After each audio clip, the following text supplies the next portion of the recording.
For today's video nga, igagala ko muna yung mga pamangkin ko sa beach para naman mabawasan yung screen time nila at ma-experience din nila ang nature.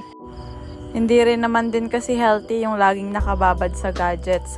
Sinama na nga din namin si Yona dahil matagal-tagal na din na hindi nakakapunta ng beach ang batang ito. Yes, opo, bata po. Akala niya kasi tao talaga siya. Hapon na nga kami pumunta bandang alas 4 para hindi mainit masyado sa mga bata.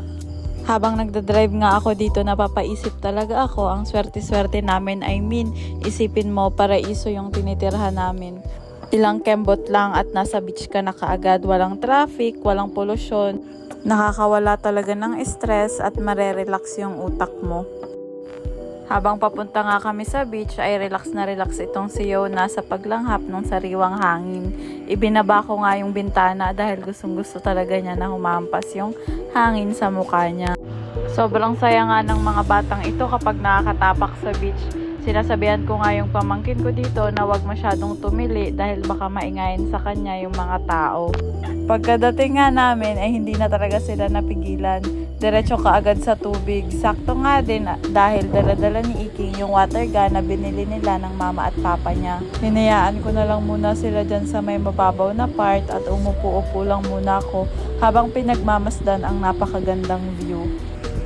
Maya-maya nga ay nagyaya na sila sa may malalim na part, kaya sinamahan ko sila, hindi ko na nga na-video. Kapag may kasamang bata, huwag na huwag silang papayagang lumangoy ng mag-isa ka lang. Safety first lagi. Sa part nga na ito ay niyaya ko na sila umuwi.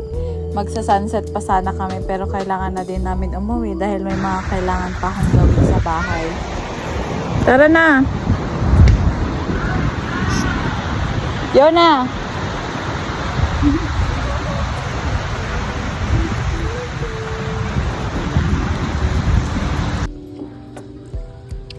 Cheers. Cheers.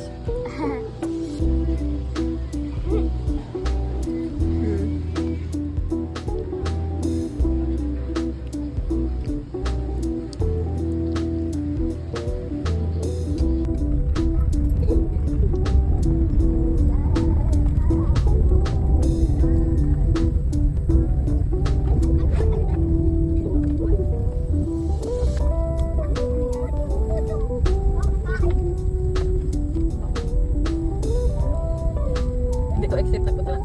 Dito lang tayo nagdaan. Sabi nila daan daw to sa palabas din.